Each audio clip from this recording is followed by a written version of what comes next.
Welcome to the Learning Pines YouTube. We hope this video helps.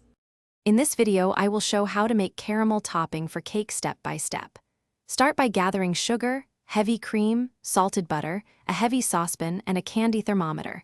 Measure precisely and set cream warm. Melt sugar gently until amber, then remove from heat and whisk in butter, followed by warmed cream.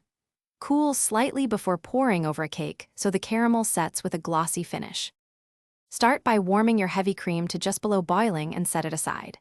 In a heavy saucepan, melt sugar over medium heat without stirring, gently swirling until it turns a deep amber.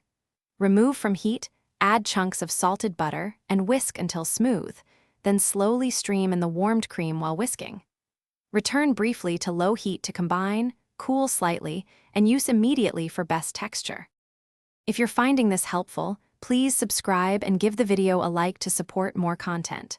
Quick recommendation: check out the Kindle Paperwhite for cozy reading while your caramel cools.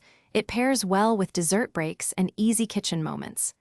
I've left the product link and other great deals in the description below, so take a look when you can.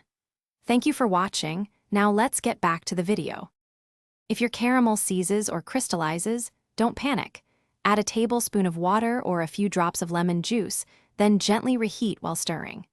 For a thicker sauce, simmer a bit longer to evaporate moisture and concentrate the sugar. For thinner glaze, stir in a touch more warm cream. Cool to lukewarm before pouring on cake, and refrigerate leftovers in a sealed jar for up to 2 weeks. Thanks for watching.